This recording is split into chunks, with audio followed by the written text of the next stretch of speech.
¿Qué tal? Bienvenidos todos. Vamos a continuar con nuestras mesas de estas terceras jornadas de Academia y Sexodiversidad. Y la mesa que tenemos en este momento es la mesa 2, Educación y Poblaciones LGBTQ+. Y bueno, vamos a tener la participación de 3 ponentes. Vamos a iniciar con Celia Pamelia Álvarez Morales, que la tenemos desde la virtualidad. Voy a leer una pequeña semblanza. Ella es licenciada y maestra en Pedagogía por la Facultad de Filosofía y Letras de la UNAM, esta última con especialización en diversidad y educación, y con una investigación en sexualidad y vejez con perspectiva de género. Además, tiene una especialidad en sexología educativa por el Instituto Mexicano de Sexología y otra en sociología de la educación superior por la UNAM. Estudia el doctorado en Dirección y Liderazgo en Instituciones de Educación Superior por la Universidad Anáhuac Norte. Su trabajo de grado se enfoca en la inclusión de las disidencias de sexo y género en espacios universitarios desde las pedagogías queer y los estudios de género. Es parte del registro de especialistas en estudios de género y feminismo de la UNAM. Fue integrante del Parlamento LGBTI+ 2023 en el Congreso de la Ciudad de México y participa en la Coalición Mexicana LGBTTIQA+. Desde el 2014 es profesora de asignatura en el Colegio de Pedagogía de la Facultad de Filosofía y Letras de la UNAM, con asignaturas relacionadas a temas de género y sexualidad. Actualmente es académica de tiempo completo de la Universidad Iberoamericana en el programa de desarrollo curricular y en el Centro de Estudios Críticos de Género y Feminismos. Ella nos va a compartir la ponencia titulada Participación plena de las disidencias de sexo y género en la educación superior.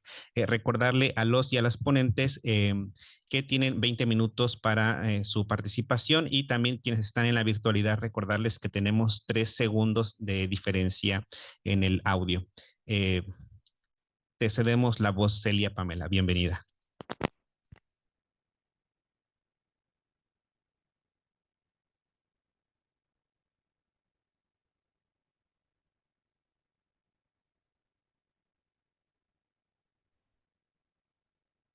Creo que ahí ya está mi audio, ¿verdad? ¿Ya me escucho bien?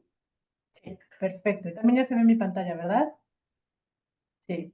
Bueno, muchas gracias. Pues buen día. La verdad es que estoy muy contenta de haber encontrado esto de las jornadas y compartir aquí un poquito de esta investigación en el marco del doctorado que hice sobre liderazgo educativo.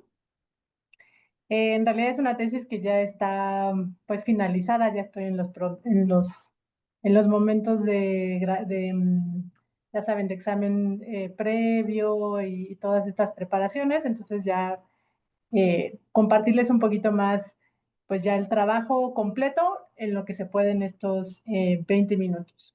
Y bueno, pues comenzaría diciéndoles que, bueno, sí, es sobre el tema de inclusión o hacia la participación plena de disidencias de sexo y género en educación superior. Fue una investigación cualitativa en universidades mexicanas, y la idea era analizar las propias propuestas de inclusión en población LGBTI más que estamos en las universidades, pero pues desde las poblaciones, ¿no? Es decir, desde quienes estamos en las universidades, ya sea estudiando o colaborando, ¿no? Que es uno de los aportes que no solamente está centrado en el estudiantado, como la mayoría de las aportaciones que hay al respecto en la literatura de estos temas de inclusión, sino abarca a todas las personas que estamos en la comunidad universitaria. Bueno, rápidamente, ¿cuáles fueron los fundamentos teóricos? Como fue en el marco de un doctorado que hablaba de liderazgo educativo, uno de los principales es un término, un enfoque que tiene que ver con cómo el liderazgo educativo puede ser inclusivo. Me parecía muy importante hablar de que la inclusión no necesariamente lo tenemos que hacer las personas que pertenecemos a las poblaciones LGBTI más, sino se requiere de apoyo, posicionamientos importantes de las personas que también están a cargo de liderazgos en educación superior, por así llamarlo. Entonces, bueno, es en un inicio de ahí. Quiero decirles que obviamente cuando me fui a la literatura del liderazgo educativo inclusivo, mayormente está el tema de discapacidad, ¿no? No hay otras intersecciones o condiciones. Entonces, bueno, ahí también empecé a, como, pues, a cuestionar y a tratar de abonar desde por qué también de el liderazgo inclusivo tendría que hablar de las disidencias de sexo y género, ¿no? Bueno, desde luego también desde las pedagogías queer y queer. Estoy tomando algunos supuestos de Mercedes Sánchez Sáenz, que ha trabajado bastante el tema, Aldo Campo, ¿no? También aquí en América Latina. Mercedes es de España, entonces, bueno, ahí, por eso todavía estoy como en esta transición de queer con K y con C, ¿no? Porque no siento todavía estar hablando solamente desde las epistemologías del sur. Desde luego, hablar también de educación inclusiva, ¿no? Como pedagoga también es un término importante cuando hablamos de entornos educativos seguros y afectivos para todas las personas.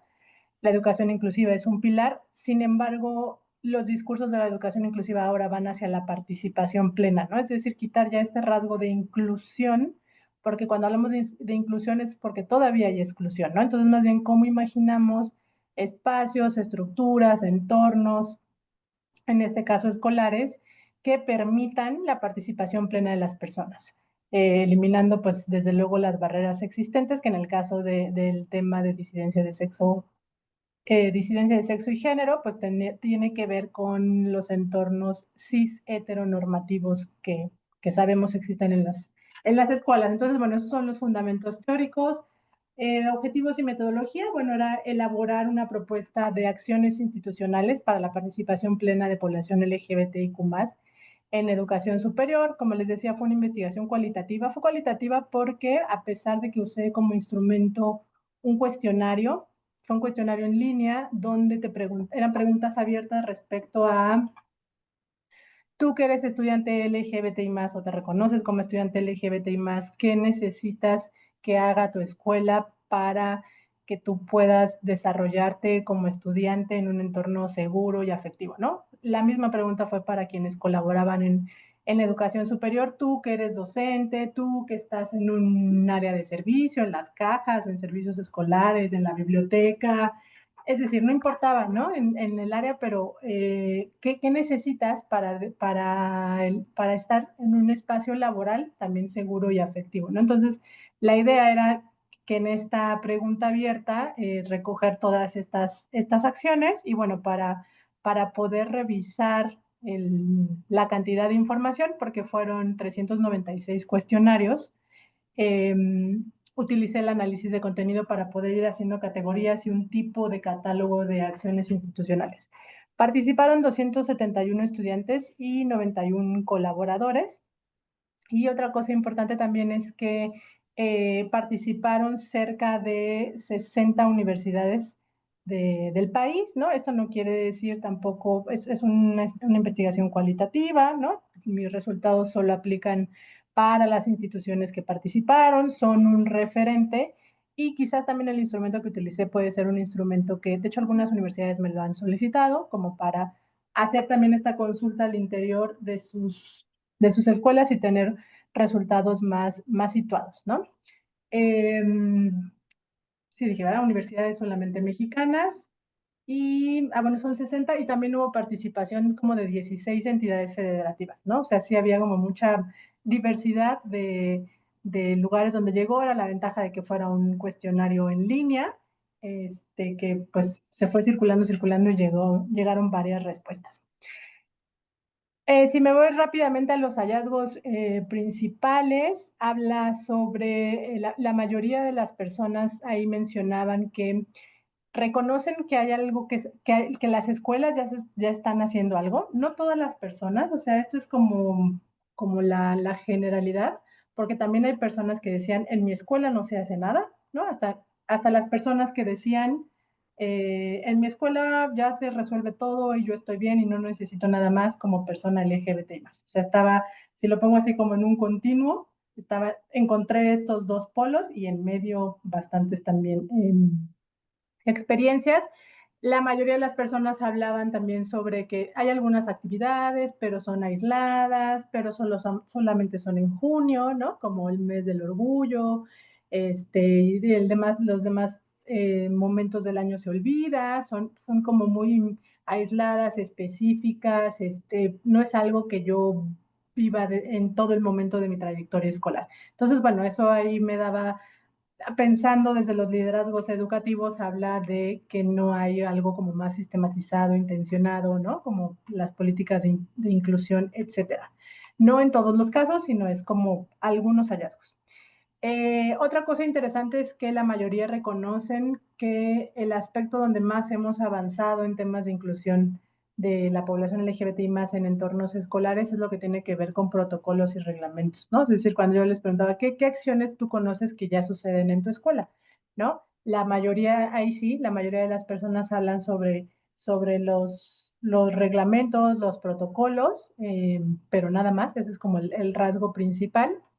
Otro punto que salió y que es también muy importante tiene que ver con los vacíos curriculares, es decir, la mayoría de las personas no identifican que en sus planes de estudio, para quienes son estudiantes, se hablara del tema, ¿no? O sea, encontraran algo que tuviera que ver, ¿no? Con diversidad sexogenérica o se viera esta perspectiva de que en nutrición vieran, ¿no? También aspectos de diversidad o en psicología, etcétera.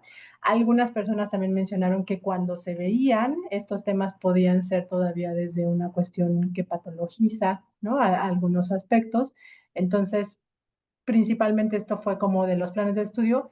Esto empata muy bien con otras cosas que yo he encontrado de la literatura, donde hay estudios sobre los planes de estudio, qué tanto estamos incluyendo los temas de diversidad sexogenérica y pues que no, que realmente son muy pocos, ¿no? Y bueno, también sigue habiendo bastantes comentarios respecto al que seguimos en entornos, aquí me faltó, cis heteronormativos, ¿no? Sigue habiendo esta prevalencia de exigir que nos comportemos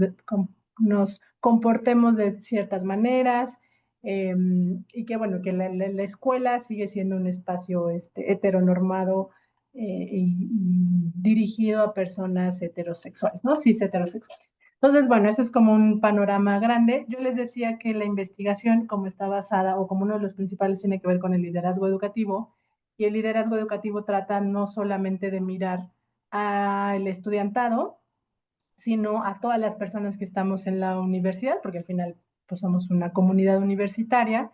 Entonces, aquí sí hice una diferenciación en el análisis y las categorías de las acciones que iban proponiendo las personas.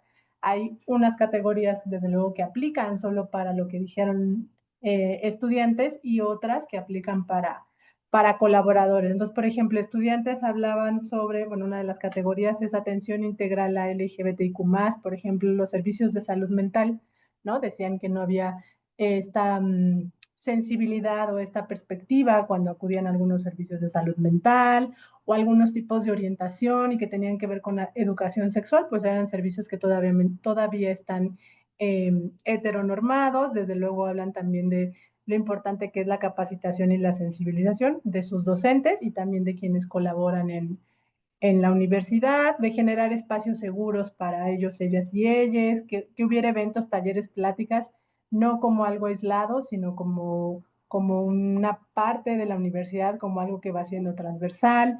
La formación académica, aquí dijeron cosas muy interesantes que también se empata con cosas que yo iba encontrando en la literatura, como por ejemplo la importancia de que tuvieran docentes visibles LGBTI más, ¿no? Que eso son cosas que les gustarían o les harían tener sentido, que lo que les decía del currículum, ¿no? De sus planes de estudio, que no veían los temas. Infraestructura y servicios, desde luego aquí en el tema de infraestructura y servicios salió el tema de los baños neutros, ¿no? Que no todas las universidades lo tienen, entonces había aspectos que solicitaban ahí, o que hubiera espacios, por ejemplo, murales dentro de las instituciones, lugares donde podrían reunirse, ¿no? La población LGBT más, si es que la universidad no tenía. Algo que me pareció importante que salió en menor medida, pero sale, es que hay personas que decían que no se necesitaba la inclusión, ¿no? No necesitaba la inclusión por dos principales motivos. Uno, porque ya estaba resuelto eso en la escuela, u otro, porque había personas que decían que, pues que en la escuela es un entorno donde se va a estudiar, ¿no? Y que no es necesario hablar de cosas que tienen que ver con lo personal, ¿no? Como todavía esta postura de que la escuela solamente es un lugar a donde vamos a adquirir conocimientos e información, cuando en realidad estamos adquiriendo un montón de cosas más, ¿no? Como lo dice la pedagogía queer, pues también se disciplinan los cuerpos y los deseos, ¿no? Entonces, me llamó mucho la atención, ¿no? Que saliera esta categoría también. Hablaban de política, reglamentos y protocolos también, visibilidad y campañas en otros sectores. O sea, que era importante que fuera un tema visible, ¿no? Que las personas que estaban a cargo en la universidad lo dijeran, lo visibilizaran, le dieran importancia.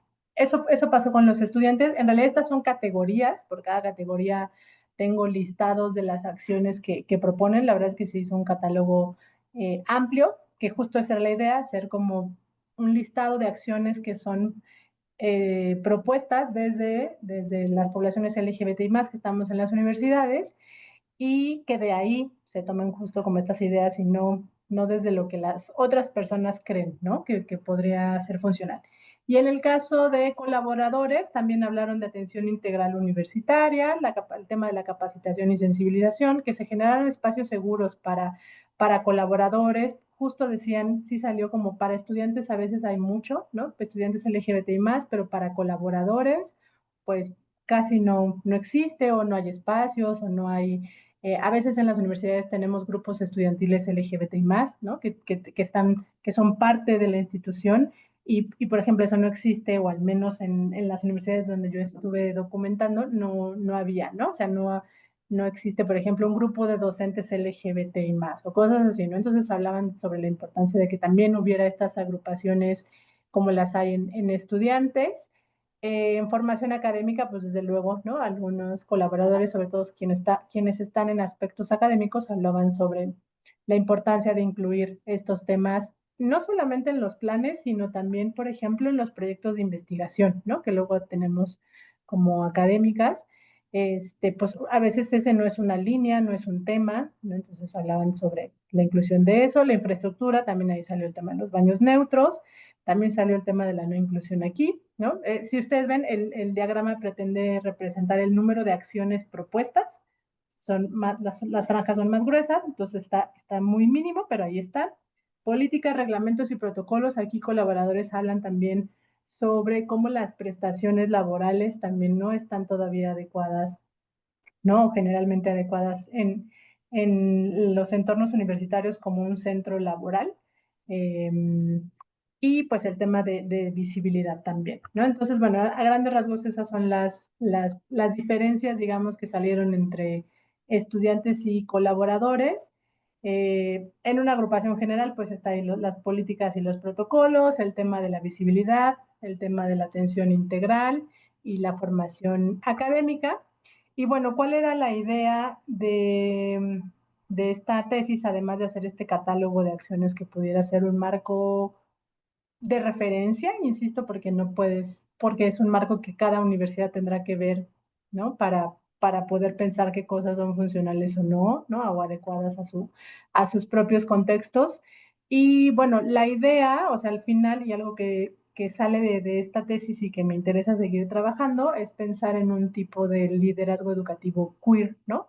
Sobre todo reconociendo esto que les decía al inicio, que el liderazgo educativo inclusivo no es un tipo de liderazgo que haya visto, marcado o revisado el tema de diversidad sexogenérica, ¿no? Entonces, a mí me parecía importante como empezar a construir un concepto así. Hay una autora en Inglaterra que sí empieza a hablar un poquito también de este tipo de liderazgo, también proveniente de una tesis doctoral. Entonces, digamos que de los resultados me gustó eso y creo que es algo en lo que voy a seguir trabajando porque sí, el tema del liderazgo educativo en terrenos escolares, pues sigue siendo muy desde, desde la norma, ¿no? Entonces, quiero seguir ahondando por ahí. También hay algunas investigaciones sobre quienes tienen cargos de liderazgo educativo desde ser LGBTI más, ¿no? O sea, por ejemplo, rectores, vicerrectoras que están en cargos de liderazgo y hablan también desde cómo el ser una persona LGBT puede dar otra visión. Entonces, bueno, eso abre me abrió como una de las líneas para seguir. claro, en estos en estos fundamentos que ya he hablado, ¿no? Que de pedagogías queer, de hablar de igualdad sustantiva, ¿no? Que la inclusión, la participación plena está en las estructuras y no en las personas, ¿no? ¿Cómo hacemos para que en realidad estos entornos sean con este enfoque más abierto? Desde luego, desde un paradigma sociocrítico de investigar, hacer, escribir para ir transformando, ¿no? No solamente ir documentando la realidad. Y desde una perspectiva interseccional, quiero decirles que la investigación del doctorado tenía la intención de tener perspectiva interseccional, pero la verdad es que aunque mi cuestionario estaba buscando encontrar personas, por ejemplo, que fueran LGBTI más y con alguna discapacidad o que fueran parte, ¿no? De alguna población indígena, o sea, como estas otras intersecciones, la verdad es que en mis respuestas solo hubo una persona que contestó con esta intersección, documenté como el caso y lo que dijo esta persona, pero al final en mis conclusiones puse que pues que no alcancé esa mirada interseccional y que bueno, esto también habla mucho de que tendríamos que repensar si esas personas con esas intersecciones están en los entornos universitarios y por qué no están, ¿no? Entonces, bueno, un poco hacia allá va ahora las líneas que se abrieron de esta investigación y hacia dónde voy. Y bueno, pues creo que por mi parte eso sería hasta este momento.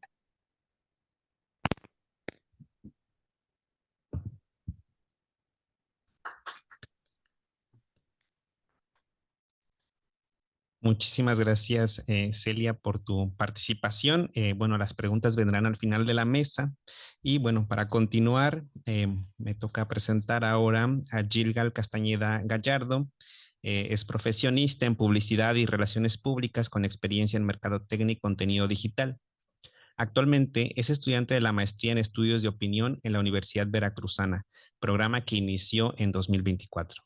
Además de su formación académica y experiencia profesional, ha participado activamente en iniciativas relacionadas con la diversidad sexual y los derechos humanos. Fue coordinador estatal del capítulo Veracruz y vocero nacional de la Red Mexicana de Jóvenes y Adolescentes con VIH de octubre de 2019 a octubre de 2023. También colaboró en la realización de la segunda edición del Manual para las Juventudes con VIH en México 2020 y participó en la consulta para la conformación del programa de asociación específica PAE del Centro Nacional de Prevención y el Control del VIH y el SIDA, CENSIDA. Ha tomado varios cursos sobre derechos humanos, perspectiva de género y diversidad sexual en la CNDH. Participó en la 18 Jornada Académica Internacional del Instituto Internacional de Victimología, Ciencias Jurídicas y Forenses Indubio Pro Victime, Induprovic, perdón, en Perú, y este año cursó el diplomado Derechos Humanos desde la perspectiva de género en la CNDH. Su participación lo ha titulado Universidad y Diversidad, percepciones estudiantiles LGBT más en tensión con la heteronorma académica. Bienvenido al Colegio de Jalisco y te cedo el uso del micrófono. Muchísimas gracias. Bueno, para iniciar, quisiera hacerles justamente esta mención. Imaginemos un espacio de conocimiento y progreso que se jacta de ser inclusivo y diverso, un lugar donde cada voz debería resonar con la misma fuerza. Pero ¿qué pasa cuando les digo que una parte de su comunidad, su voz a menudo se siente como un silencio ensordecedor? ¿Qué sucede cuando el discurso choca completamente con la realidad de quienes lo habitan? Hoy no vengo a presentarles una serie de datos fríos, sino a invitarlos a una inmersión profunda en las percepciones y vivencias del estudiantado LGBT, sobre todo en la educación superior mexicana. Una discusión que revela una tensión inherente entre la retórica institucional y la cruda realidad de la heteronorma académica. Nuestras universidades, concebidas idealmente como centros de conocimiento, de espacio crítico y de progreso social, han adornado su manual institucional con nociones de diversidad e inclusión. Sus sitios web, reglamentos, claman por la no discriminación y el respeto a la pluralidad. Y suena una noble promesa, pero ¿es una promesa cumplida o realmente un lavado de imagen, lo que en algunas teorías se conoce como pinkwashing? En el contexto mexicano, los avances en materia de derechos humanos para la comunidad LGBT han sido significativos, al menos en el plano legal. Pero la discriminación y la violencia persisten en la esfera social. Las instituciones de educación superior no quedan exentas en este espacio. Si bien se observan esfuerzos rudimentarios por la incorporación de la perspectiva de género y la diversidad sexual, en sus políticas y programas, la inercia heteronorma académica persiste en prácticas discriminatorias, siguen propiciando un espacio complejo para el estudiantado LGBT. Esta disonancia institucional, como lo describen López Molina y Vázquez Guerrero, entre lo que se declara y lo que realmente se implementa, es la primera grieta de aquella realidad. El sector educativo contemporáneo se encuentra entonces en un desafío fundamental, buscando conciliar los ideales declarados de inclusión y diversidad dentro de la academia con las realidades sociales y aquellas prácticas cotidianas que de manera recurrente se contradicen y se manifiestan de manera particular en el ámbito de la diversidad sexual y de género, revelando la persistencia de la heteronorma en un espacio que se autoproclama progresista. Desde finales del siglo XX y principios del XXI, las instituciones de educación superior han sido influenciadas por movimientos sociales, normativas internacionales y el creciente reconocimiento de los derechos humanos. Todo esto ha incorporado en sus documentos institucionales, en sus misiones, visiones, nociones de la diversidad y la inclusión misma. Sin embargo, estos esfuerzos institucionales, aunque necesarios, se quedan en el papel retórico, sin llegar a adentrarse en las transformaciones estructurales, profundas y prácticas arraigadas. Al hablar de la heteronorma no solo es hablar de una orientación sexual dominante, sino de un sistema social y cultural, el cual permea diferentes esferas de la vida, una de ellas la academia. Las estructuras institucionales, aunque se presentan neutras, pueden estar diseñadas desde la perspectiva y normativa binaria y heterosexual. Esto se refleja en la falta de espacios seguros, afirmativos, baños neutros, la ausencia de políticas claras para el uso de pronombres sociales para el estudiantado disidente. La misma burocracia universitaria con sus formularios y procedimientos administrativos que a menudo no ofrecen estas opciones más allá de opciones y categorías binarias. Esas prácticas cotidianas manifiestan microviolencias de exclusión de los cuales llegan a presentarse desde comentarios aparentemente condescendientes hasta estructuras de invisibilización. Ahí está. Piensen entonces en la arquitectura misma de nuestros espacios académicos. Realmente reflejan una diversidad de identidades, se mencionan en los ejemplos en clase, en nuestros espacios, o solamente refuerzan una sensación de alienación y marginalización, que claramente es para quienes no encajan en el molde. Entre el discurso y la realidad en el ámbito universitario, se ve reflejado a través de las representaciones sociales. Estas son el cristal a través del cual nosotros interpretamos el mundo. Se construyen mediante las interacciones sociales, y ese cristal ha estado históricamente empañado por la patologización y la invisibilización. Aunque hoy hay un discurso más abierto, es claro que persisten estereotipos dañinos. En México, a pesar del avance legal, las creencias conservadoras y prejuicios arraigados siguen presentándose. Algunos de los imaginarios más recurrentes que afectan directamente al estudiantado LGBT incluyen la sexualización, en el que se reduce la identidad de una persona a su orientación sexual o identidad, ignorando la complejidad de cada individuo. Esto puede contraer comentarios inapropiados, bromas, chistes de índole sexual o la misma percepción de que su presencia en el entorno académico universitario está relacionada en función de su sexualidad. En el ámbito académico, falta de referentes históricos o contemporáneos en contenidos curriculares y la presuposición universal de la heterosexualidad contribuyen a este sentimiento de no pertenencia, de la invalidación de sus experiencias. Y todo esto se traduce en actividades y actitudes condescendientes, en la condena o intento de corrección, como las mal llamadas terapias de conversión, que en términos correctos son aquellos esfuerzos por corregir la orientación sexual y la identidad de género, que aún promovidos por grupos conservadores a pesar de la prohibición legal en varios estados de México y a nivel federal. Sin embargo, estas representaciones sociales no son estáticas ni permanentes. Se reproducen y refuerzan a través de la interacción social, de la educación formal e informal, los discursos hegemónicos. Dentro de la universidad, estas pueden ser particularmente insidiosas, sobre todo al venir de un espacio que se propone y se supone informado y crítico. Estas representaciones no son inocuas, alimentan diferentes tipos de violencia. Violencia estructural, como la heteronorma que invisibiliza, margina y oprime a quienes no se ajustan a ellas. La violencia simbólica, que como señala Martínez e Íñiguez, es una de las formas de violencia más silenciosa e imperceptible. que se ejerce a través de los discursos, las prácticas y representaciones que naturalizan la dominación y la subordinación. Hablamos también de una discriminación y exclusión académica que se traduce en la obstaculización, e incluso negación de oportunidades, trato diferencial dentro de espacios académicos, invisibilización en temas de investigación, negando la importancia y la relevancia, incluso la evaluación académica.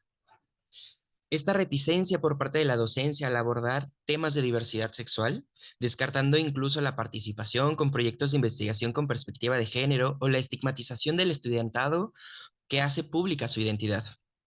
Castro Calderón y otros autores expresan que los contenidos académicos en México regularmente no contemplan la diversidad sexual, lo que se ve relacionado directamente en la discriminación al no fomentar espacios de inclusión.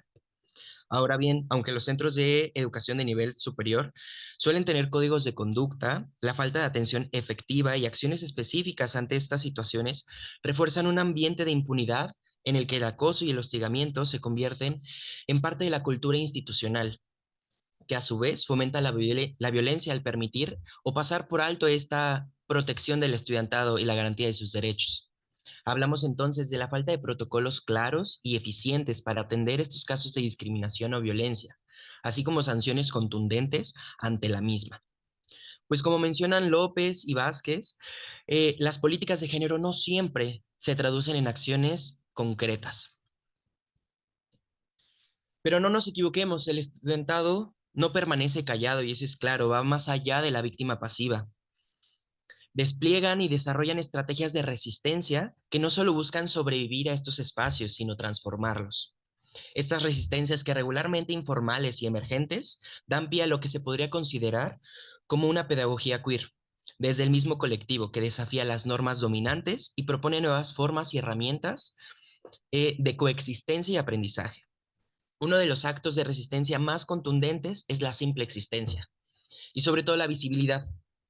Manifestar la propia identidad en un entorno universitario, usar pronombres adecuados y exigir el uso de ellos para referirse a su persona, vestirse de manera no normativa y hacer el uso de la expresión de género, o simplemente llevar símbolos de orgullo, y todos estos son actos de autoafirmación que desafían la invisibilidad impuesta por la heteronorma. Por otra parte, el aislamiento es una táctica empleada por la opresión en la cual justamente hay creación de redes de apoyo entre pares, que se convierte en una herramienta fundamental. Encuentros en los que entre pares se pueden compartir experiencias, brindar apoyos, intercambiar recursos incluso para la resistencia, construir resistencias colectivas. Estas comunidades no solo ofrecen espacios de contención y de revitalización, sino también fungen como plataformas de acción política. El estudiantado disidente no solo busca existir dentro de un entorno educativo, busca reclamar espacios específicos, espacios físicos y disputar los discursos hegemónicos y normativos.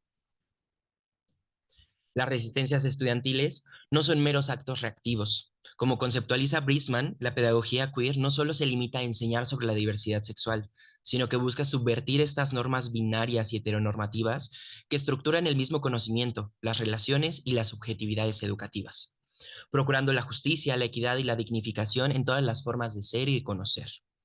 Esta pedagogía cuestiona desde la capacidad crítica, el conocimiento neutral y universal que se imparte, y sobre todo esta resistencia del estudiantado disidente, que se ve reflejada en trabajos académicos. Esto fomenta y se refleja en los espacios informales. Pues más allá del aprendizaje formal, la interacción entre pares tiene un mayor impacto en la valorización del conocimiento experiencial y la promoción de un aprendizaje horizontal, donde las vivencias del estudiantado son formas legítimas de conocimiento, donde la teoría se vincula con la práctica. Se ha mencionado entonces ciertas necesidades y resistencias. Por otro lado, claro, es verdad que varias instituciones han implementado o están en un proceso de implementar protocolos para la atención de violencia de género. Y estos protocolos, en muchos casos, han ampliado su alcance para incluir la diversidad sexual y de género, buscando ofrecer un marco de actuación ante el acoso, la discriminación y agresión por motivos de orientación sexual o identidad de género.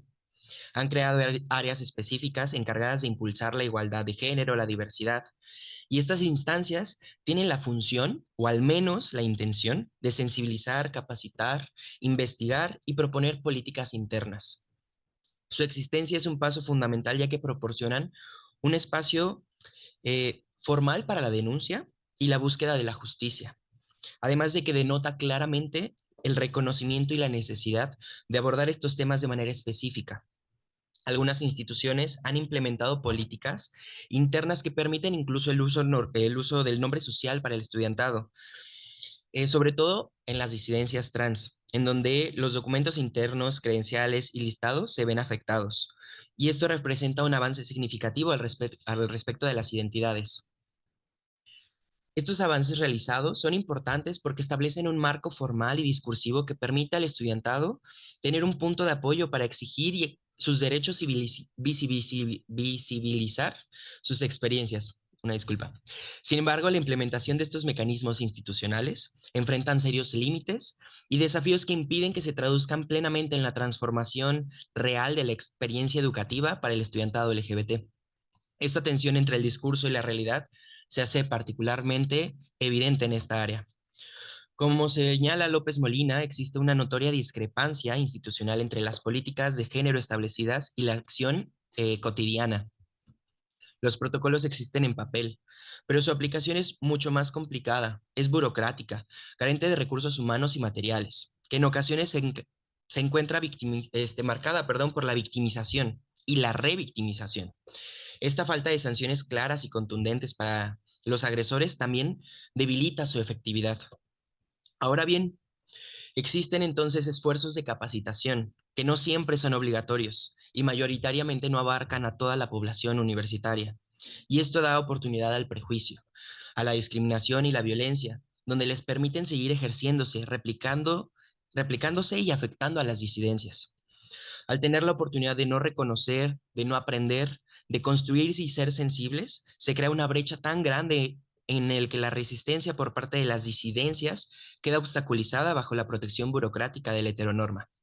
Es entonces donde la diversidad sexual y de género siguen siendo marginados o inexistentes en la mayoría de los planes de estudio, lo que perpetúa la ignorancia y los prejuicios, además de transmitir un mensaje implícito en el que las experiencias LGBT no son parte de un conocimiento legítimo o relevante.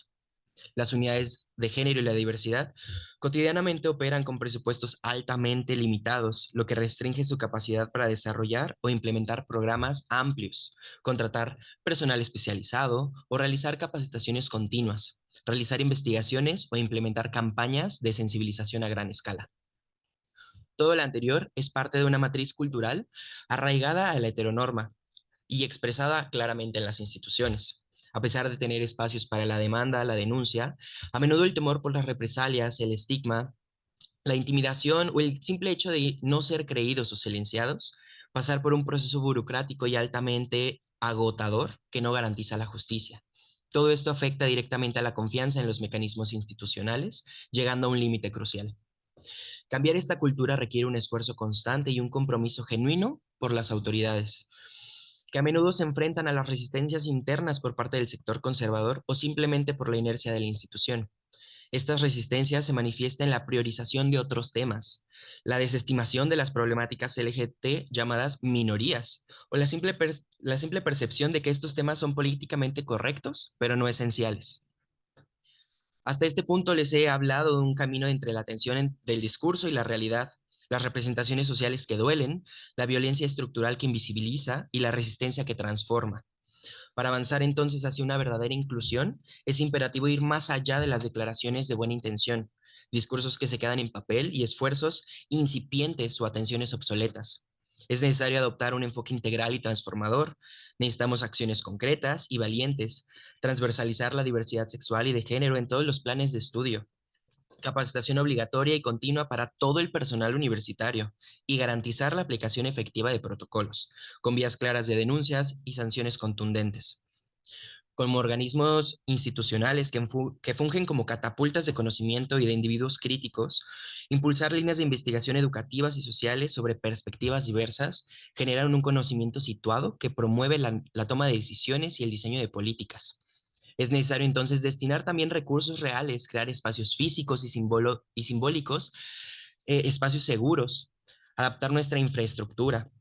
Y todo ello es fundamental para el reconocimiento pleno del nombre social, de la identidad de género, simplificando también estos trámites burocráticos. Y lo más importante, Que estas políticas sean diseñadas de forma participativa, incluyendo activamente las voces del propio estudiantado LGBT. Para este punto, entonces, no se trata solo de tolerar la diversidad, se trata de valorarla, de respetarla y de entenderla como un pilar fundamental de la formación humana.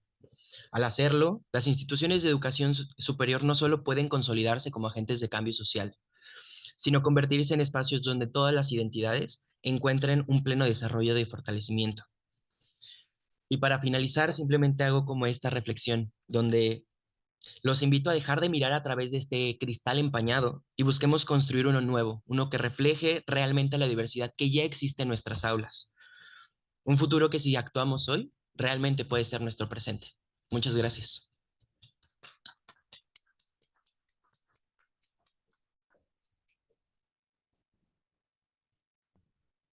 Muchas gracias, Gilgan, por tu presentación, que también te ceñiste al tiempo y creo que vamos en bastante tiempo. Ahora es el turno de Enrique Bautista Rojas y bueno, me permito leer una semblanza académica. Es licenciado y maestro en pedagogía por la UNAM, donde actualmente cursa el doctorado en ciencias políticas y sociales con orientación en sociología. Ha sido docente en educación básica y ha trabajado en el diseño de planes de estudio, libros de texto y materiales didácticos para este nivel. Participó en el proyecto PAPIT UNAM, Estudiantes, Género y Violencias en la UNAM, en 2022-2023. Es miembro del Seminario Permanente sobre Masculinidades y Universidad en el ISUE, UNAM, de la Academia Mexicana de Estudios de Género de los Hombres, AC, y de la Academia Mexicana de Estudios de Diversidad Sexual y de Género, AC. Forma parte del equipo editorial de la revista Mitologías Hoy. Ha publicado diversos artículos y capítulos. Sus líneas de investigación incluyen educación y diversidad sexual, enseñanza de la historia y educación indígena. Hoy nos trae la ponencia titulada Ser quien soy en la escuela, aceptación y apoyo a estudiantes gay de la educación media superior. Bienvenido, Enrique, te cedemos el uso de la voz, solo recuérdate que tienes 20 minutos para la exposición y que en lo que te abren el micrófono hay una disparidad de 3 segundos. Bienvenido.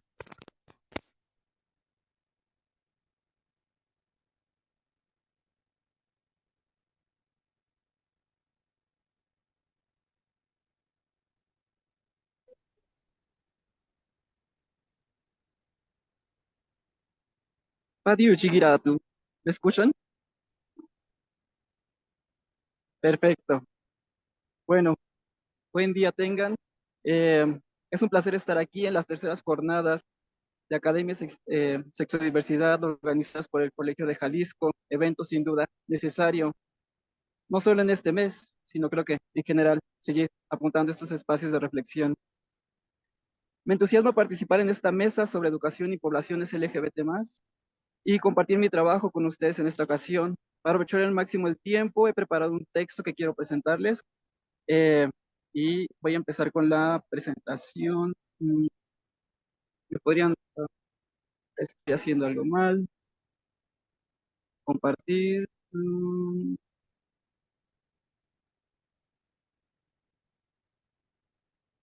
¿Me podrían decir si ya ven la presentación?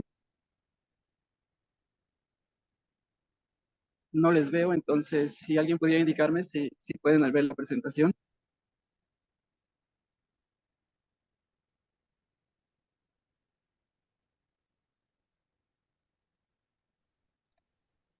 Sí, ya se ve. Muchas gracias.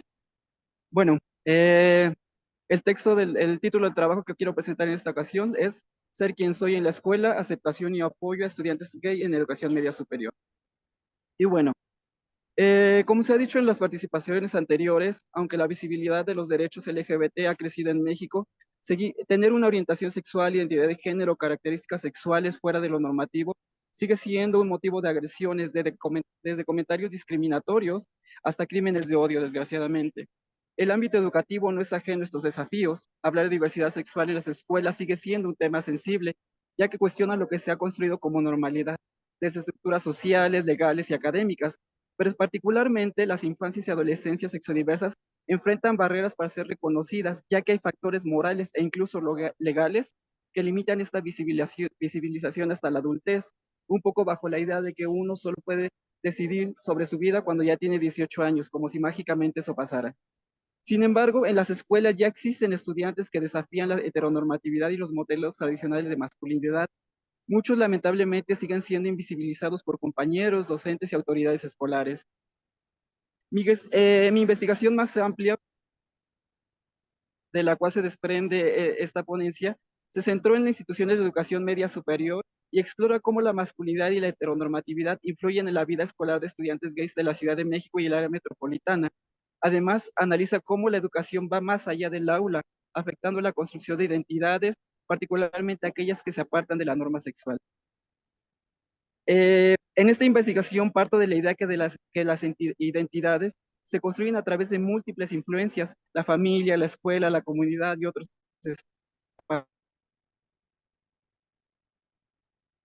espacios. En este proceso, las normas sociales sobre el género y la sexualidad se van entrelazando y generando discursos que desacreditan todo aquello que se escapa de la heteronormatividad. Estas desafían los modelos tradicionales. Para comprenderlo, retomo la visión de Foucault sobre la escuela como un espacio que enseña, disciplina, clasifica, con el fin de reforzar la masculinidad.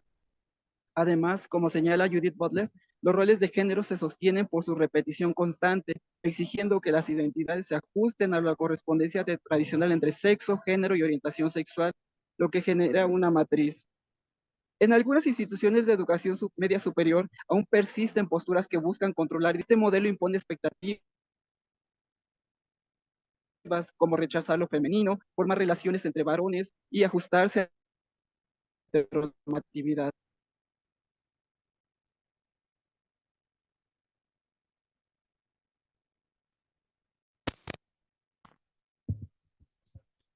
Sí, tuvimos problemas en la conexión. Está reapareciendo nuevamente.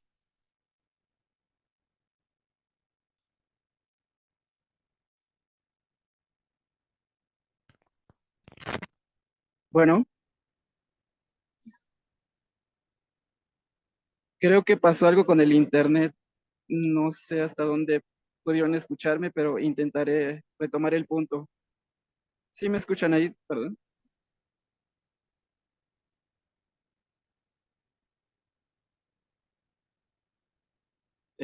Parece que sí. No les veo entonces. No quise, pero bueno, justo estábamos en esta parte. Eh, Sin embargo, pese a esta concepción de la escuela, pues hay que decir que también que los estudiantes no son meros receptores de estas imposiciones. Este es el eje central de mi ponencia. Los jóvenes no están destinados al silencio, resisten, toman la palabra y generan estrategias individuales y colectivas para apropiarse de su identidad y expresar su diversidad en el entorno escolar. En este proceso, algunos incluso politizan su identidad, impulsados por espacios educativos más abiertos.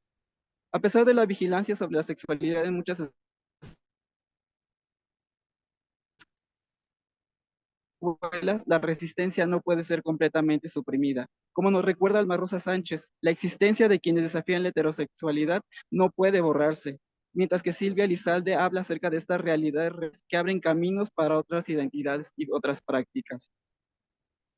¿Cuál fue el método de esta investigación? Bueno, esta investigación fue de tipo cualitativa y analiza la experiencia de dos estudiantes gays de 18 años provenientes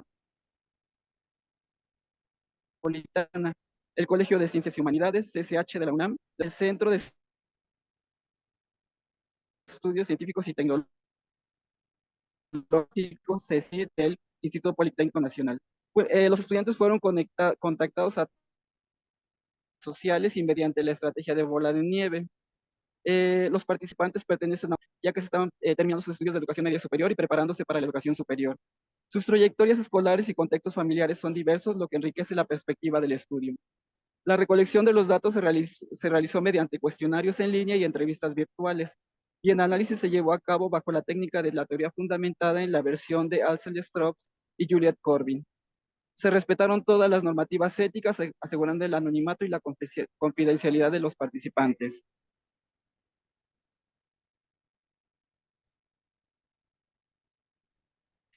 Los hallazgos. Estas fueron las 4 categorías que surgieron de la investigación. Sin embargo, en esta ocasión me mantiene con compañeros y docentes en el entorno escolar. Eh, Estas relaciones sin duda son fundamentales para la afectividad, para el apoyo y la aceptación, y juegan un papel clave en la construcción de un ambiente educativo más positivo. En particular, exploraremos en esta intervención dos subcategorías: apoyo e inclusión por parte de los docentes. Vamos con la primera categoría, subcategoría. Los testimonios muestran que los estudiantes de educación media superior tienen una actitud más participativa. Antes las agresiones, no solo por orientación sexual, sino en general, eran más frecuentes en secundaria y disminuyeron significativamente en la preparatoria. En la secundaria, los señalamientos y agresiones hacia los estudiantes gays o aquellos que eran percibidos como tales, compañeros, docentes y directivos. En cambio, en la educación media superior se percibe mayor aceptación y libertad. La homofobia explícita se reduce notablemente en la preparatoria. Edwin, por ejemplo, comentó: en CCH nadie es más, nadie es menos. Es la primera escuela en la que he estado donde no se ve la distinción entre unos y otros. Para Edwin, tras enfrentar agresiones verbales en la secundaria, su llegada al CCH representó un cambio muy positivo. Las condiciones de estas instituciones, hay que decirlo, han permitido a sus estudiantes expresarse con mayor autenticidad.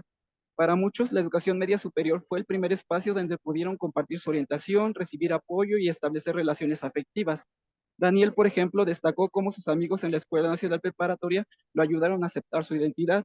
Él dijo: me hicieron quitarme esa absurda idea de que ser gay era algo malo. De manera similar, Mike expresó: fue difícil de lidiar con mis miedos, pero CCH me inspiró a no tener miedo, y fue ahí donde descubrí que me gustaban los chicos. Contar con un grupo de apoyo dentro de la escuela es clave para fortalecer la autoestima y generar estrategias de afrontamiento, incluso en situaciones difíciles. La red de amigos mitiga los efectos negativos. Daniel, por ejemplo, mencionó que su expareja fue un punto de todos los demás, que no me quedó de otra que decir: bueno, sí soy gay. Según Busseri y colegas, el apoyo entre pares refuerza la resiliencia de los varones gays, impactando aspectos como la comunidad con su orientación, el desarrollo de estrategias frente a las adversidades, sensación de seguridad y fortalecimiento de su sentido de pertenencia a la comunidad escolar. Por otro lado, David optó por no hacer una revelación realmente en sus conversaciones. Por ejemplo, él dijo: cuando salía con un chico de tal y tal forma, para ellos no fue un gran tema, fue algo normal. Para este chico, la autenticidad ha sido posible sin afectar sus relaciones con compañeros heterosexuales, integrando su orientación sin necesidad de una declaración más formal. En este nivel, aunque la familia sigue siendo un pilar importante, la amistad también cobra un papel importante, incluso más relevante. A menudo los amigos saben sobre la orientación antes que los propios familiares, convirtiéndose en fuentes esenciales de apoyo y comunicación. En algunos casos incluso reemplazan los lazos familiares cuando estos son tensos o conflictivos. Mike relató cómo las agresiones de su padre perdían importancia al llegar a la escuela, mientras que Yayo mencionó que en casa su padre criticaba su vestimenta y accesorios, pero en el Colegio de Ciencias y Humanidades se encontró un entorno más abierto. Él comentó: me di cuenta que era un lugar más open mind y comencé a defender más mi postura sobre lo que quería. Daniel expresó que estar fuera de casa y en la escuela le daba una mayor sensación de libertad. Él dijo: cuando estoy en la ciudad, en la escuela o con una madre, resalta la importancia de la escuela en la conformación de la identidad de los estudiantes gays, permitiéndoles expresarse con mayor autenticidad. Según Luis Mata, en el Colegio de Ciencias y Humanidades y en la Escuela Nacional Preparatoria, los estudiantes disfrutan de una notable libertad para expresarse. También observó que en el Colegio de Ciencias y Humanidades es común ver muestras de afecto entre parejas del mismo. Destacó la libertad para expresar su afectividad sin temor al rechazo. Él dijo: me gusta ver cómo se demuestra el amor en los pasillos, ya sea hetero u homo, sin gritos homofóbicos o violencia. Mike también mencionó que esta apertura le permitió vivir experiencias auténticas. Él dijo: me sentí libre de hacer todo lo que, de poder decir lo que de que un chico me parecía tan guapo, sin sentir miedo, de besar a un chico y no tener culpas. Otro estudiante, Diego, resumió el ambiente escolar de este modo: dentro del colegio no importa las apariencias ni las preferencias sexuales. Lo que más me gusta es que a nadie le importa si te gustan los hombres, las mujeres, las plantas, simplemente no tienen interés en tu vida íntima.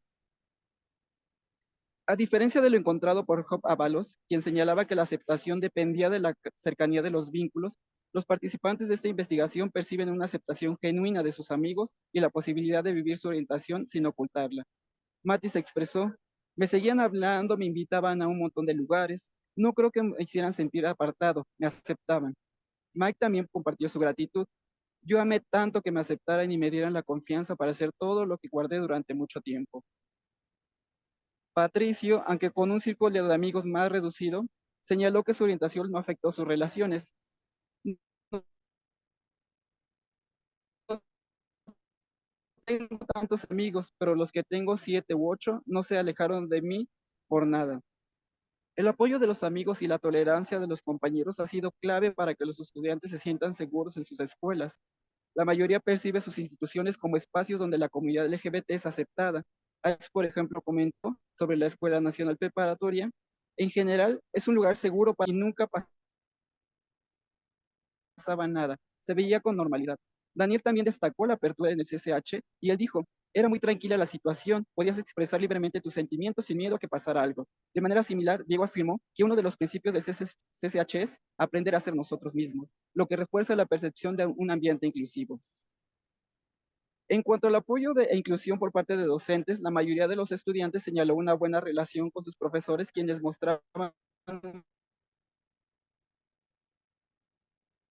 una actitud abierta y respetuosa.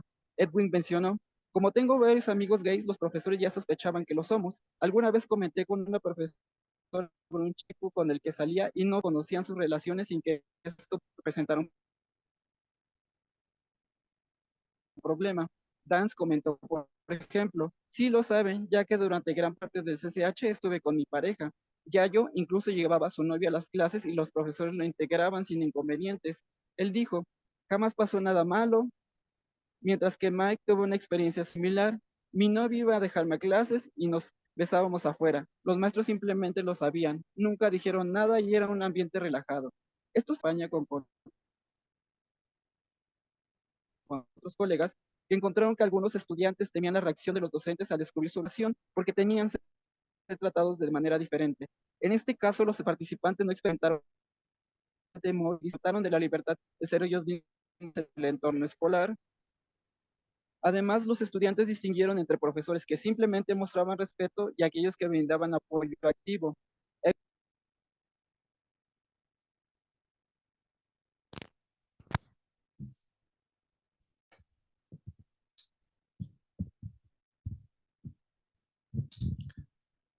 Volvimos a perder a Enrique Bautista.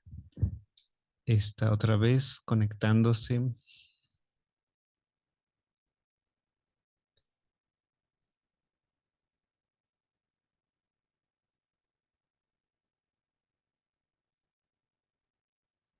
Disculpen, parece que... bueno, ¿sí me escuchan? Creo que estoy un poco congelado. ¿Sí me escuchan? Perdón.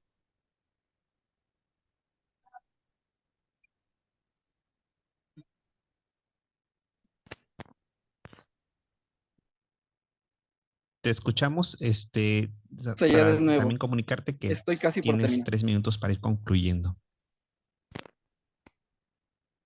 Perfecto, sí.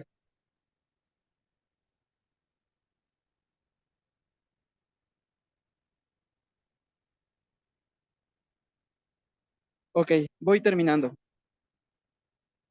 La aceptación y el apoyo de amigos, compañeros y docentes son fundamentales en la construcción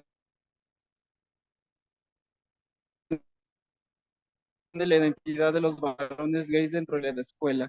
Cuando los estudiantes perciben un respaldo genuino de su entorno educativo, y la atención, un ambiente seguro y libre de discriminación les permite enfocarse en su desarrollo académico y personal, reforzando su sentido de pertenencia.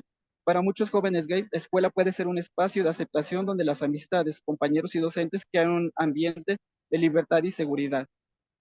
Sin embargo, esta experiencia varía según la autenticidad de las relaciones y las características de cada institución. La transición de un modelo educativo rígido a uno más abierto facilita el proceso de autoidentificación, permitiendo que los estudiantes experimenten relaciones afectivas y creen su orientación sin restricciones, algo que en otros contextos no necesariamente ocurre. No pretendo idealizar a la escuela como un espacio libre de restricciones para los estudiantes gays. Es fundamental entender estos hallazgos dentro de su contexto social, familiar y educativo, reconociendo que la violencia sigue siendo una realidad para muchos estudiantes gays. Las agresiones vinculadas a la masculinidad y la heteronormatividad dejan huellas profundas en la vida de los estudiantes y no deben minimizarse. Tampoco busco crear un nuevo estereotipo en el que la aceptación a la libertad ahora son las normas de la escuela. Desde luego que no. Otras partes de la investigación reflejan los miedos, temores y agresiones que muchos enfrentan tanto dentro de la escuela como en sus hogares y fuera de ello. Salir del closet, vivir su identidad y resistir hostilidades sigue siendo una lucha y sus afectos y emociones deben de ser visibles en los relatos.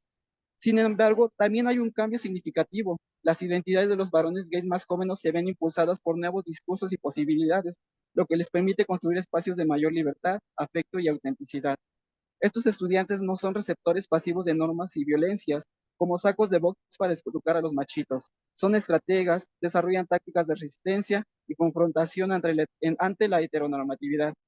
Al compartir sus vivencias de opresión, construyen puentes de solidaridad, respeto y cuidado, desafiando las estructuras que hay en la escuela y que son tradicionales. Como expresó Audre Lorde, se trata de hacer una causa común para luchar por mundos donde todas y todos podamos florecer. Muchas gracias y disculpen las diversas intermitencias.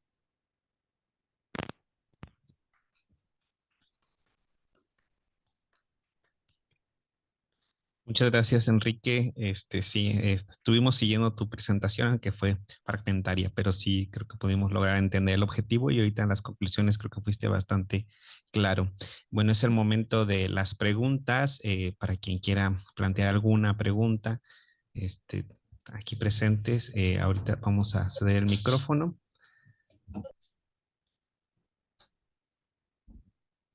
Hola, Hola.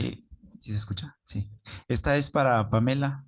Pamela mencionaba que la representación de la diversidad desde los docentes era importante para los alumnos. Si bien el estudio yo sé que estaba planteado hacia los alumnos, quería saber si habías detectado algunas resistencias o tensiones también de parte de los docentes de la diversidad sexogenérica y si nos podrías platicar un poquito sobre ello.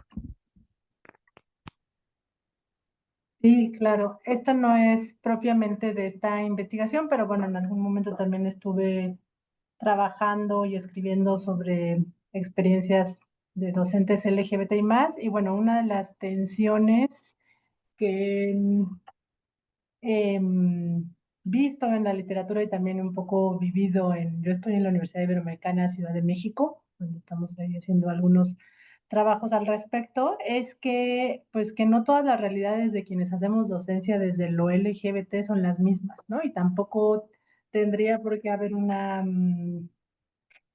¿cómo decirlo? Como sí, ahora todo el mundo vamos a salir del closet porque es importante en la escuela y visibilizar, cuando en realidad hay personas que pues que no quieren, ¿no? Que sus circunstancias son otras. Entonces, como a veces también los discursos de la visibilidad, pues no miran la diversidad de contextos y circunstancias pues que podemos tener quienes ejercemos docencia en población LGBT más, ¿no? O sea, hay personas que dicen, no, o sea, yo no estoy cómodo en salir del closet, para mí sería, no sé qué van a decir mis estudiantes, ¿no? Y por otro lado hay otros contextos o circunstancias que dicen, sí, claro, ¿no? Yo lo he hecho desde antes que hubiera cierta promoción institucional, ¿no? Entonces creo que esa podría ser una, que de pronto no todo mundo, pues lo que sabemos con esta llamada salida del closet, pues no todo mundo necesita hacerlo y si no lo quieren hacer, pues tampoco es la idea, ¿no? Tampoco es normal desde ahí. Entonces creo que esa podría ser una tensión.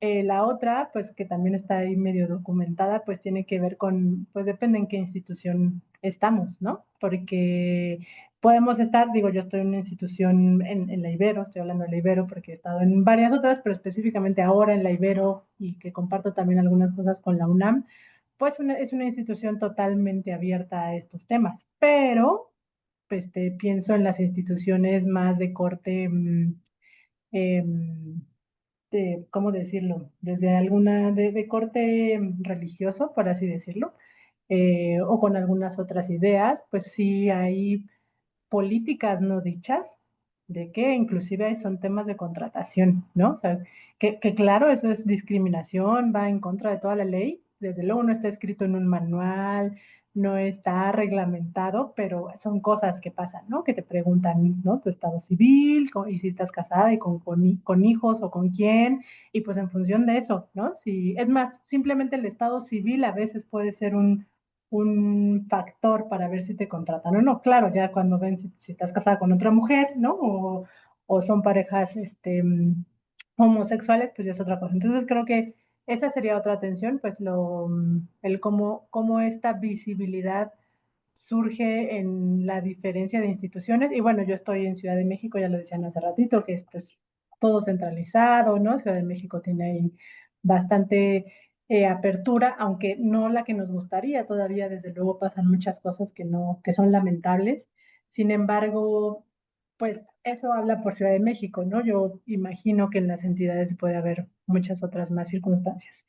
Y otra tensión, como por último, diría que en estos días de la investigación, donde también colaboradores dijeron que no era necesaria la inclusión, y en la experiencia aquí en la Ibero de los grupos de docentes LGBT que hemos querido ir haciendo, algunas personas sí hablan que, pues es que en la escuela se, se denota el posicionamiento político desde donde hacen docencia, ¿no? Es decir, a la escuela yo voy a enseñar un contenido muy disciplinar, ¿no? No voy a platicar de mi vida personal, no voy a, ¿no? A formar en otras competencias como más blandas, sino yo voy a enseñar a sumar, yo voy a enseñar los artículos de la Constitución. Entonces, de pronto, creo que el posicionamiento político que tenemos como docente, o sea, cuando decimos, no, alguien que es docente está en un espacio de poder, ¿no? Y todo lo que yo haga y diga aquí parada frente a este salón y desde donde lo hago, estoy reproduciendo cosas, ¿no? Y desde ahí puedo reproducirla, pero no. Entonces creo que esa sensibilización o esa perspectiva pues no siempre se tiene, y entonces se dice así, pues es que yo soy docente, ¿no? No voy a venir a hablarles de inclusión, de diversidad, de derechos humanos, porque yo soy docente de matemáticas, ¿no? Entonces como que cómo vinculo eso. Entonces creo que esa podría también ser otra atención desde docentes LGBT más, ¿no? Que reconocen que desde ahí no puede, su visibilización no generaría un impacto, porque su docencia es meramente disciplinar. Creo que a bote pronto diría eso. Muchas gracias por la pregunta y la respuesta. No sé si hay alguna otra pregunta o planteamiento. Bueno, mientras, en dado caso, me gustaría preguntarle a los tres ponentes. Es una pregunta un poco, pues no sé si capciosa, pero más bien me gustaría como escuchar de cada uno de ustedes alguna experiencia o vivencia académica de resistencia, y sobre todo en el doble sentido de resistencia, tanto de las poblaciones LGBTQ+, desde estudiantado o profesorado, pero también la resistencia en el otro sentido de resistirse a la apertura, ¿no? Si tienen y quisieran compartirnos alguna experiencia al respecto, cedo el micrófono a quien guste comenzar. Yo puedo aprovechar. Bueno, aquí tenemos a Jirga. Bueno, en mi caso, específicamente esta investigación ha tenido como varios procesos en los que ha habido resistencia. De primera instancia, incluso la misma temática, estudiar las percepciones LGBT, las disidencias dentro de un entorno educativo. Ha habido situaciones en las que en la misma academia hay una resistencia y pues también un miedo que va desde la discriminación y la ignorancia, al no querer abogar por estos temas diversos, por una situación también de miedo a la crítica, de miedo al que no lo estamos haciendo bien, y que muchas veces se me dijo incluso al inicio de esta investigación, vas a poner en evidencia muchas cosas que a lo mejor no queremos que salgan. Y parte de ello pues el intento de invisibilizar este tema, el cámbialo, el agarra otro enfoque. Incluso de manera inicial, algo que sí yo tuve que quitar de mi investigación fue el tema de VIH, porque yo al ser una persona portadora de VIH, se me hacía importante visibilizar pues también las disidencias que vivimos desde la disidencia, desde también, finalmente soy un hombre moreno, soy un hombre queer, donde hoy vengo maquillado y claramente también eso hay una disonancia visual, pero también soy una persona con VIH y para mí era importante visibilizar eso también en la academia, porque yo puedo mencionarlo abiertamente, porque hay una libertad y hay una expresión de mi parte en que no me da miedo las represalias, no tengo en ningún momento como ese estigma, pero se suscita y las juventudes hoy en día sufren esa situación y sufren todos estos estereotipos, todas estas violencias y por lo menos hablo de mi estado en Veracruz. Las juventudes son las primeras incidencias en VIH y por eso era importante. En Veracruz seguimos siendo el top 10, top 5 de mayor incidencia de VIH y ahí había como un nicho de información y abiertamente fue, no, no lo puedes mencionar por una situación administrativa. Entonces ahí nos damos cuenta donde hay necesidad de seguir haciendo esta incidencia que va desde la academia hasta lo político, donde claramente pues nace de lo personal y hay una frase que pues sí, se menciona en muchos lados donde lo personal es político y claro, las investigaciones nacen de un ánimo personal, de una ambición personal, que finalmente, pues hoy en lo compartido, muchos han hecho instrumentos diversos para, pues, la captación de información. Sin embargo, ¿cuántas instituciones realmente tienen estos instrumentos en la práctica? Porque está muy bien que nosotros como investigadores lo promovamos, lo hagamos, lo llevemos a la acción, pero la misma institución solamente se lava las manos diciendo, ah, ahí está alguien que lo hizo. Uno de mis estudiantes, del personal hizo esta investigación y hasta ahí, y no repercute realmente incluso en las políticas públicas de la institución. Y miren, con un poquito de coraje, porque lo voy a exponer, exactamente me acaban de enviar una imagen donde mi propio instituto acaba de recibir un reconocimiento por las perspectivas y la inclusión de género sobre la protección, donde claramente he sido el primero en el que ha habido una invisibilización, donde se busca cambiar la temática y el abordaje, y finalmente la burocracia administrativa sigue premiando a otras instituciones, sigue premiando el justificar con otras herramientas. Entonces creo que eso es como muy importante y es algo que es muy valioso. Muchas gracias, Gilgal. Cedemos la voz a los participantes en línea.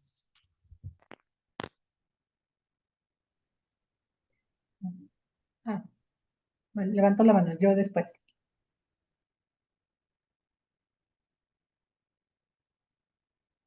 Sí, gracias. Bueno, en términos de resistencias frente al tema de la investigación, abordar cuestiones de diversidad sexual desde el ámbito educativo ha sido una cuestión problemática ya desde hace mucho tiempo, ¿no? ¿Por qué abordar cuestiones que no atañen a los aspectos más formales de la educación, ¿no? ¿Por qué no centrarnos en calificaciones, trayectorias, ese tipo de cuestiones, que es algo que tradicionalmente se ha hecho desde la educación? Y ese ha sido uno de los planteamientos que a lo largo de los años que he realizado investigación en temas de diversidad sexual es una constante.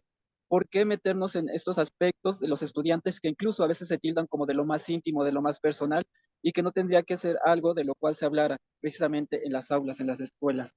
Ese ha sido una constante a lo largo y en la realización de la investigación en el posgrado, pues fue una pregunta, ¿no? ¿Dónde está lo educativo en esta parte? Como si lo educativo fuera sinónimo de lo escolarizado, de lo que tradicionalmente se entiende como estos procesos de la educación formal únicamente.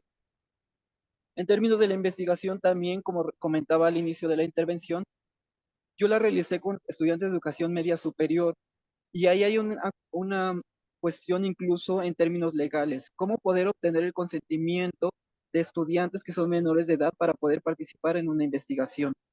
Y ese fue un debate sobre el cual yo me quise meter porque creo que se ha explorado poco de la vivencia de estudiantes que no van en escuelas de educación superior, que no van en las escuelas de los centros y que no pertenecen a ciertos espacios. Y estamos dejando de lado experiencias que están sucediendo y que también afectan e impactan y de las cuales nos enteramos ya cuando las personas son adultas.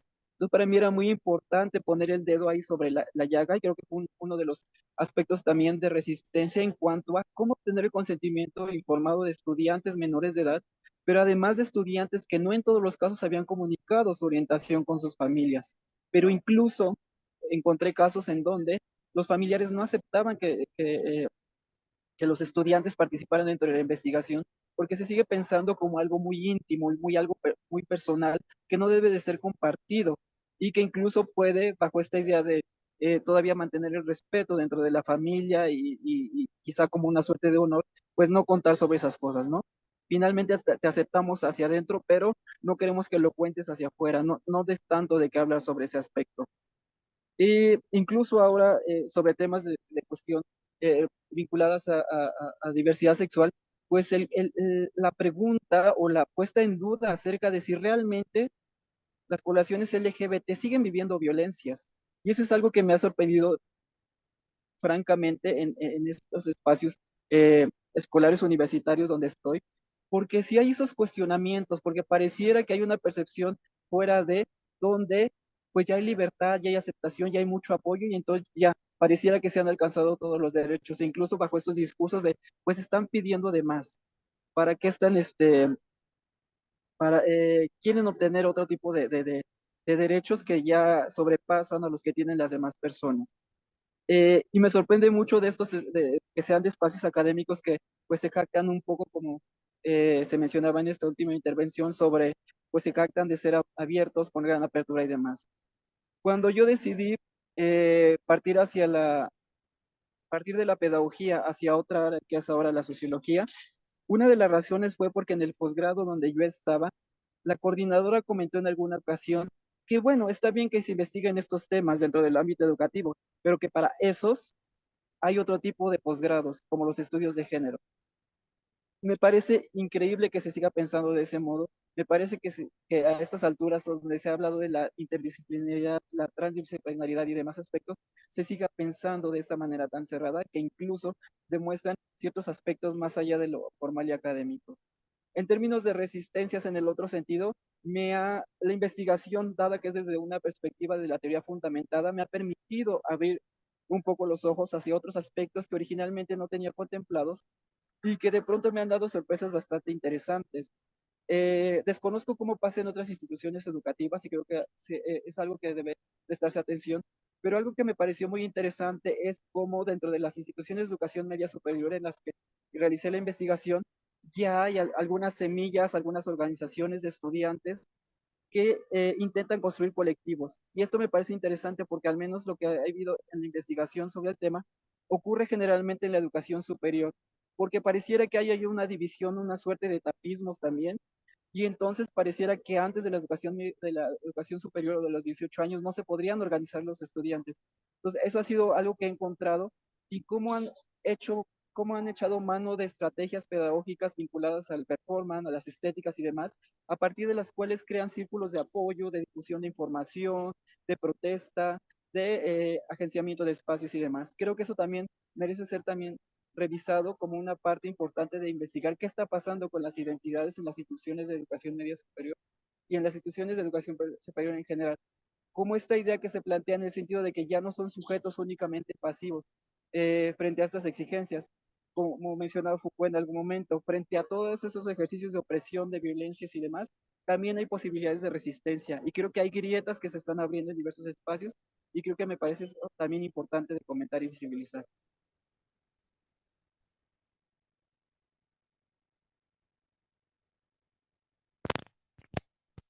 Y en mi caso creo que este primer punto es parecido a lo que nos comparte Enrique. O sea, la primera resistencia que yo ubico es el hablar de disidencia de sexo y género en un doctorado que no es propiamente de estudios de género, ¿no? O sea, mi paso por formación de género, sexualidad y todo eso fue previo al doctorado, pero o sea, yo no veía que no fuera algo viable ni pertinente, ¿no? Hacerlo en un doctorado que tiene que ver con liderazgo educativo. Entonces, pienso que ese es como resistencia, también me tocó recibir esta retroalimentación, ¿no? Que quizás no era un programa para esos temas. Y bueno, un poco yo, la verdad es que yo ahí fui sacando la ley, como, oigan, todos los planes de estudio a estas alturas del partido, todos los planes de estudio tienen que tener perspectiva de género, no es como que este tema sí va acá y no va acá, ¿no? Entonces, pero sí me vi con una, lo voy a decir así, con una exigencia mayor de fundamentar, justificar por qué era pertinente mi investigación en el marco de un doctorado que no era propiamente de género, ¿no?